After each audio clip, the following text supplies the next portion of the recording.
So we have filtration. क्या होता है ये filtration?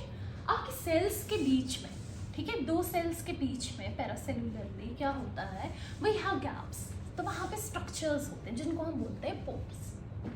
So if this is a cell, this is a cell, this is a cell, this is a cell, यहाँ पे छोटी छोटी गैप्स बनती है, ठीक है, एंड यहाँ पे छोटे छोटे स्ट्रक्चर्स बनते हैं जहाँ पे एक्सचेंज होता है. तो यहाँ से आपका ड्रग पास हो सकता है, ठीक है.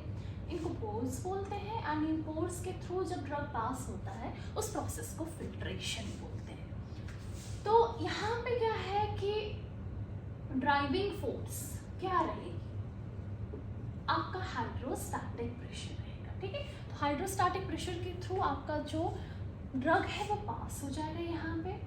एंड यूजुअली जहाँ पे जितनी बड़ी बड़ी सेल्स है डिफरेंट एरियाज में, जैसी सेल्स है उसकी जो इंट्रा आपका पैरासेल्युलर स्पेस है, वहाँ पे जो पोर का साइज है वो डिपेंड करता है कि कैसा रहेगा. एंड उसी पोर के साइज पे डिपेंड करता है कि साइज का ड्रग जो है वो पास होगा. क्या वो 100 या 150 या 200 डाल्टन जो है वहाँ से पास होगा. तो यहाँ पे जो है नॉन पोलर ड्रग्स जो है यहाँ से पास हो सकते हैं.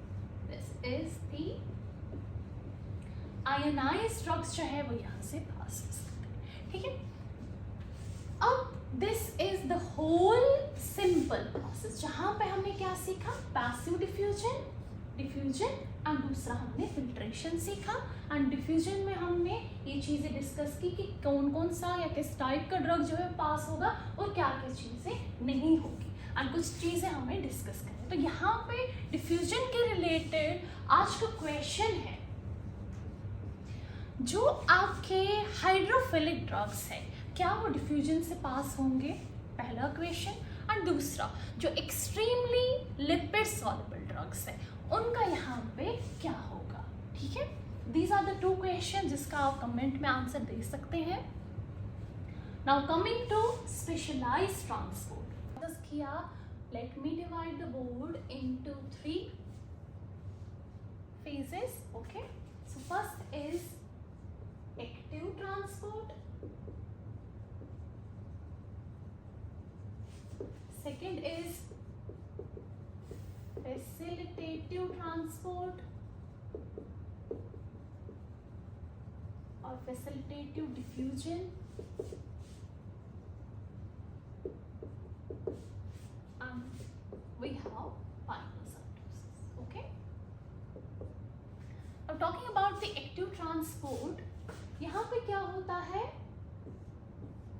यहाँ पे ट्रांसपोर्ट होता है against the concentration gradient. That means lower concentration से ड्रग जो है वो पास होता है एक हायर कॉन्सेंट्रेशन एरिया में, ठीक है. अब इस चीज को अचीव करने के लिए वी नीड एनर्जी.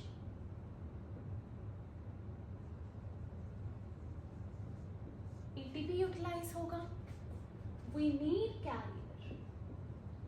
अब कैरियर है तो सैचुरेबल है,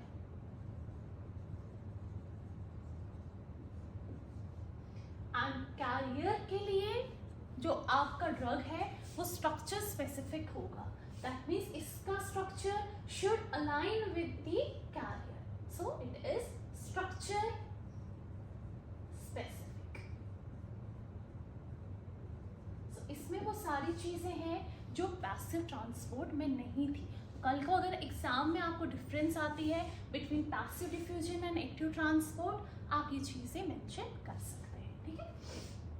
तो अब हमने यहाँ पे क्या सीखा कि आपका जो ड्रग है वो एक कैरियर को चुनेगा जो स्ट्रक्चरली स्पेसिफिक होगा आपके ड्रग जैसा, एंड फिर वो पास होगा to the other side. Okay, जहाँ पे हायर कॉन्सेंट्रेशन है, एंड ये चीज करने के लिए एटीपी यूटिलाइज होगा, ठीक है यहाँ तक. तो this is against the concentration.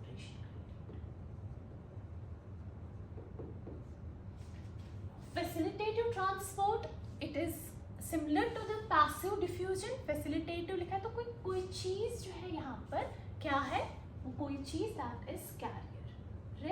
Passive diffusion जैसा ही है, it is along the concentration gradient, इसको एनर्जी की भी जरूरत नहीं है, कैरियर की जरूरत है, ठीक है। तो कैरियर की जरूरत है तो दैट मीन्स सैचुरेबल भी होगा, स्ट्रक्चर स्पेसिफिक भी होगा। सो it is along the concentration gradient, वो अगेंस्ट था, ठीक है। तो यहां पे अब क्या है, एनर्जी एटीपी यूटिलाइज नहीं होगा because it's along the concentration gradient, ठीक है। पाइनोसाइटोसिस जो मैंने बोला फाइगोसाइटोसिस जैसा है, तो यहाँ पे क्या है, अगर ये ड्रग है and this is the membrane, तो ये क्या करता है, ये इस चीज को एनगल्फ करता है, वेसिकल बनाता है, ठीक है। तो ये इसके अंदर गया, फिर एक वेसिकल बना एंड इसके अंदर ड्रग है, एंड ये जो ड्रग है ये पास होता है इस मेम्ब्रेन पे, यहाँ पे फिर से एक वेसिकल फॉर्मेशन होती है एंड यहाँ पे ड्रग जो है आपका पास हो जाता है। So we have drug, vesicle formation, एक सैक्यूल फॉर्मेशन, ठीक है, एंड वो वेसिकल जो है वो पास होता है बीच में आपके मेम्ब्रेन के, एंड यहाँ पे ये फिर से एक इन्वैक्यूनेशन बनाता है एंड बॉडी से बाहर आ जाता है, ठीक है। So this is your active transport, facilitative transport and pinocytosis. जो फैसिलिटेटिव ट्रांसपोर्ट और पाइनोसाइट, अभी मैं कोई भी एग्जांपल नहीं बोल रही हूँ, आगे जाके जब ड्रग्स यूज होंगे उनका मैकेनिज्म ऑफ एक्शन यूज होगा, सो हम इजीली यहाँ पे ड्रग्स का नाम लिख सकते हैं। अभी बताऊंगी तो आप थोड़ा डर जाएंगे क्योंकि फार्माकोलॉजी थोड़ा सा मुश्किल है।